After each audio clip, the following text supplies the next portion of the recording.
దాదాపుగా 7 గంటల పాటు అందరి ప్రసంగాలు వినే సౌకర్యాన్ని కల్పించిన సభాధ్యక్షుడు ఇరమల వెంకన్నయ్య గారికి, మార్గదర్శకుడు చిరంజీవి సార్ గారికి, మన అందరి పెద్దన్న ఎమ్మెల్సీ రమణ గారికి, నూతనంగా ఎలక్ట్ అయిన పద్మశాలి కార్పొరేషన్ చైర్మన్ గూడూరు శ్రీరంగ గారికి, పద్మశాలి హ్యాండ్లూమ్ కార్పొరేషన్ వెంకటరమణ గారికి, కర్ణాటక వెంకటేశ్వర గారికి, వేదిక మీద ఉన్న కుల బాంధవులందరికీ, కట్కం నరసింహరావు గారికి అందరికీ పేరు పేరున కృతజ్ఞతలు తెలియజేస్తూ, చేనేత హక్కులు రాజ్యాధికారం రూట్ మ్యాప్ 2022 అద్భుతమైన టైటిల్. అన్నీ ఉన్నాయి దాంట్లో. చేనేత హక్కులు ఉన్నాయి, ఉద్యమాలు ఉన్నాయి, 2022 రూట్ మ్యాప్ ఉన్నాయి.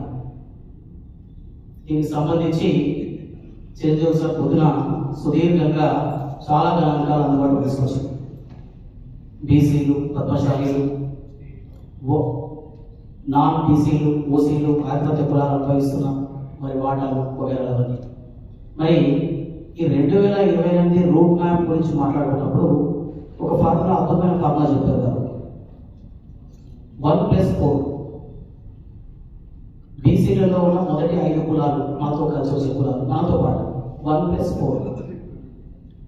దీనికి బీసీ బ్రాండ్ వేసి మనం ముందుకెళ్తే ఓట్ల ఎక్స్చేంజ్ ద్వారా, ఓట్ల మార్పిడి ద్వారా మన దగ్గర ఉన్న 119, దాంట్లో ఒక 20, ఒకవేళ డీలిమిటేషన్ జరిగితే మనకు అందుబాటులో వచ్చే 27, 30, దాంట్లో మనం ప్రభావితం చేసే నియోజకవర్గాలు ఎన్ని, ఆ నియోజకవర్గాల్లో నిజంగా ముందుండి మేము నిజంగా పోటీ చేస్తాం అన్న ఆశావాదులు ఎంతమంది ఉన్నారు, వాళ్ళు ఏ పార్టీ నుంచి ఉన్నారు, ఆ పార్టీ నుంచి అవకాశాలు ఉన్నాయా లేవా అన్న విషయాలన్నింటినీ కూడా మనం పరిశీలించుకొని ముందుకెళ్లాల్సిన అవసరం ఉంది. మరి మనం చెప్పుకున్నట్టు ఏ పార్టీ అయినా ఆ పార్టీ అభ్యర్థులకు టికెట్లు ఇచ్చేటప్పుడు ఆ నాయకుల వెంట కులం నడుస్తుందా, నాయకులు ఖర్చు పెట్టుకోగలరా, గెలుపు గురాలైనా, ఈ మూడింటిని మాత్రమే వాళ్ళు పరిశీలిస్తారు. అలాంటి పరిస్థితుల్లో ఒకటి కఠినమైన నిజం ఏంటంటే, పద్మశాలిలో నాయకులు ఉంటారు కానీ ఆ నాయకుల వెనక పద్మశాలి కులం నడవదు. మనకు పేరుకు పెద్ద అఖిల భారత పద్మశాలి సంఘం రాజమౌళ కాసు కూడా ఉంది. సంస్థాగతంగా గ్రామాల వరకు కూడా వాళ్ళ వ్యవస్థాపన నిర్మాణం ఉంది. కానీ ఏ రోజు కూడా రాజ్యాధికార కాంక్ష గత కొంతకాలంగా తెలంగాణ నడుస్తున్న బీసీ ఉద్యమంలో కూడా ఏ రోజు కూడా దాని పాత్ర లేదు. మరి మన వెంట మన కులం నడవకపోతే, మన నాయకుల వెంట మన కులం నడవకపోతే మనని ఇంకో నమ్మే కులం ఎక్కడది? ఒకవేళ ఏ నాయకుడైనా కష్టపడి తన సొంత చరిష్మతోటి పైకి వస్తే కులం వైపు ఎందుకు చూస్తారు వాళ్ళు? నా కులానికి చేయాలన్న ఆలోచన ఎందుకు వస్తుంది? కులం మనకి ఏమి ఇచ్చినప్పుడు కులానికి ఏదైనా ఇద్దామన్న ఆలోచన గెలిచిన నాయకుడికి, ముందుకు వచ్చిన నాయకుడికి ఎక్కడి నుంచి వస్తుంది? ఇక్కడే మనం ఓడిపోతున్నాం. ఇన్నాళ్ళుగా మనం ఎంతో చైతన్యవంతం, అద్భుతమైన విద్య, ప్రపంచవ్యాప్తంగా ఎన్నో వ్యాపారాలు ఎక్కడెక్కడ విస్తరించడం, అన్నింటిలో చాలా పెద్ద పేరు ఉంది. ఒక రాజకీయాల్లో మనం గొలుస్తున్నాం. ఎందుకంటే మన వెనక మనం నడవడానికి ఒప్పుకున్న మనసు. మన వెనక మనం నడిచినప్పుడే, మనతో పాటు మిగతా 45 కులాలతో కలిసి ముందు నడిస్తేనే మనకు 2028, 2033 లేదంటే 38 ఏదైనా సాధ్యమే. దీనికి పెద్దల చిరంజీవి గారు ముందుకు వచ్చినందుకు ప్రత్యేకంగా వారికి ధన్యవాదాలు తెలియజేస్తూ, ఇరవై ఎంకన్న నేత, మంచి స్ట్రాటజిస్టు, అద్భుతమైన స్ట్రాటజీతో వర్క్ చేస్తారు. వారి పక్కన నుండి నిజంగా చిరంజీవి సార్ ఒక శ్రీకృష్ణులాగా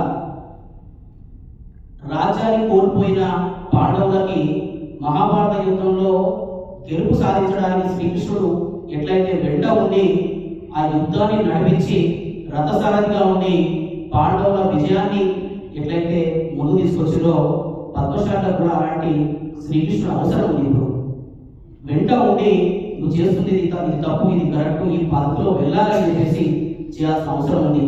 మరి దీంట్లో ఈ ప్రక్రియలో భాగంగానే ముందుగా పద్మశాలి సంఘం పేరుతో ఏదైతే సంఘం ఉందో ఆ సంఘాన్ని ప్రక్షాళించాల్సిన అవసరం ఉంది కదా. ఆ సంఘానికి పద్మశాలి రాజ్యాధికారులతో సంబంధం లేదు, బీసీ ఉద్యమాలతో సంబంధం లేదు, ప్రజా ఉద్యమాలతో సంబంధం లేదు, ఏ దానితో సంబంధం లేకుండానే సంఘం పెట్టుకుని నడుస్తుంది. రమణ మీరు పెద్దలు ఈ విషయంలో కాస్త మీరు ముందుండి దీన్ని ప్రక్షాళన చేయాల్సిన అవసరం ఉంది. మన ఇక్కడ కూర్చొని నీ భుజం నేను నా భుజం నేను నువ్వు తడుపుకోవడానికి కాదు, మన ఒకరికొకరు మన లోటుపాట్లను మాట్లాడుకోవడానికే ఈ అంతరంగిక సమావేశాన్ని ఏర్పాటు చేశాం. ఈ సమావేశంలో కూడా మన లోపాలు ఏంటి, మనం ఎక్కడ పొరపాటు పడుతున్నాం, మన సంఘం మన ఎంట ఎందుకు నడుస్తలేదు, ఈ సంఘం గ్రామ స్థాయి సంస్థాపన నిర్మాణం ఉన్న తర్వాత కూడా ఎందుకు రాజ్య కాంక్షని భావోద్వేగ కాంక్షని ఎందుకు రగిలించలేకపోతుంది, ఆ విధంగా ఎందుకు పనిచేయలేకపోతుంది, సంస్థాగత నిర్మాణం లోపమా లేకపోతే రాజ్యాధికారం అక్కర్లేదనుకున్న సంఘమా ఆలోచించాల్సిన అవసరం ఉంది. పద్మశాలి సోదరులారా, నిజంగా రాజకీయాలు కర్ణాటక శ్రీనాథ్ గారు ఎంతమంది చెప్తున్నారు, నిజంగా చాలా భారం అయిపోయినాయి, ఆర్థికంగా భారం అయిపోయినాయి. 80 సంవత్సరాలుగా దోచుకొని తింటున్న నాయకులు ఏనుగు ఐరావత అవతారం అయితే మనం ఎర్ర పిల్లలాగా ఇప్పుడు పోటీపడాలంటే చాలా శక్తులు ఉండాల్సిన అవసరం వస్తుంది. ఆర్థికంగా సామాజికంగా అన్ని రకాలుగా త్యాగం చేసి ముందుకు పోవాల్సిన అవసరం ఉంది. మరి ఈ పరిస్థితుల్లో కొంతకాలం క్రితం మొన్న తమిళనాడు ఎలక్షన్లో జరిగిన విజయ్ ఫార్ములాని చాలా దగ్గర నుంచి పద్మశాలి సమాజం పరిశీలించాల్సిన అవసరం ఉంది. నా ఆప్త మిత్రుడు శివకేశవ్ గారు విజయ్ గారికి ఎలక్షన్ స్ట్రాటజీస్గా వర్క్ చేసేవారు. వారు స్ట్రాటజీ వర్క్ చేసి మనం గెలిచిన తర్వాత చెప్తున్నారు, దాదాపుగా 200 పైచీలకు ఉన్న నియోజకవర్గాల్లో తమిళనాడులో విజయ్ గారు ప్రత్యక్షంగా వెళ్ళినవి 60 మించి లేవు. కానీ వాళ్ళు నమ్ముకున్నది 18 నుంచి 30 సంవత్సరాల యువతరాన్ని నమ్ముకున్నారు. వాళ్ళలో భావోద్వేగాన్ని రగిలించారు. అసలు వస్తే మేము వస్తే ఏమొస్తుంది, సింపుల్. మన దగ్గర కూడా తెలంగాణలో కేసీఆర్ గారు తెలంగాణ సాధించడానికి నిధులు నియామకాలు ఈ భావోద్వేగాలు రెచ్చగొట్టారు. మన రాష్ట్రం వస్తే మన తెలంగాణ సాధిస్తే నిధులు వస్తాయి నియామకాలు వస్తే నిజమైన నమ్మిండు జై తెలంగాణ అని జెండా పట్టుకుని ముందు పోయాడు. అలాంటి భావోద్వేగ అన్ని రగిలించాలి. పద్మశాలిలో మనం చాలా వెనుకబడ్డాం. ఏ వర్గానికైతే ఏ కులానికైతే అధికారంలో భాగం లేకుండా ఉండమో అది చరిత్రలో లేకుండా పోతాం. క్రమంగా మనకి ఏదైనా కష్టం వస్తే ఇవాళ మొన్నటి వరకు ఎమ్మెల్సీ రమణ గారు ఉండే ఏదైనా కష్టం వస్తే అన్న ఇది పరిస్థితి పోయాం, ఇప్పుడైనా ప్రాబ్లం వస్తే అన్ననే గారు పోతున్నాం. మరి ఇలాంటి వారు ఒక 10 మంది ఎమ్మెల్యేలు ఉంటే, ఒకరిద్దరు మంత్రులు ఉంటే మనకి ఈ చేనేతల హక్కులు ఈ బాధల కోసం ఇన్ని మీటింగ్ పెట్టుకోవాల్సిన అవసరం కూడా రాదు. బడ్జెట్ లో బాగా పంచేటప్పుడైనా సంక్షేమ పథకాలు అడిగేటప్పుడు జాతీయ బీసీ సంక్షేమ సంఘంలో పనిచేస్తున్నాం. అంటే బీసీ సంఘంలో ఆల్మోస్ట్ అన్ని సంఘాల్లో అన్ని ప్లాట్ఫామ్ లో పద్మశాలి బిడ్డలు ముందు నడిపిస్తున్నారు. కానీ బాగా వెనక కులం లేదు, నాయకులు మాత్రమే కష్టపడి ముందుకు పోతున్నారు. నేను ఒక బీసీ నాయకులుగా అన్ని కుల సమావేశాలుగా అటెండ్ అవుతుంటాను. ఆ కులాల్లో కూడా అనేకత ఉంటుంది, గ్రూపులు ఉంటాయి, రకరకాల సంఘాలు ఉంటాయి. కానీ రాజ్యాధికారం రాజకీయ ఫలితాలు సాధించే ప్లేస్ వచ్చేసరికి అందరూ కలిసి ముందుకు వెళ్తున్నారు. మళ్ళా కాదు, మన వెంట నడుస్తలేదు. పద్మశాలి నాయకుల వెనుక పద్మశాలి కులం నడుస్తలేదు. ఈ కులాన్ని పద్మశాలి నాయకుల మధ్యన బెడ్జ్ నిర్మించాల్సిన అవసరం ఉంది. ఆ బెడ్జ్ నిర్మిస్తేనే మనం ఆ రాజ్యాధికార ఫలితాలు అనుకోగలుగుతాం. అప్పటి వరకు కూడా ఇవే కష్టాలు, ఇవే నష్టాలు, ఇవే మీటింగ్లు, 100 మీటింగ్లు పెట్టుకున్నా ఇలాంటి పరిస్థితులు ఉంటాయి.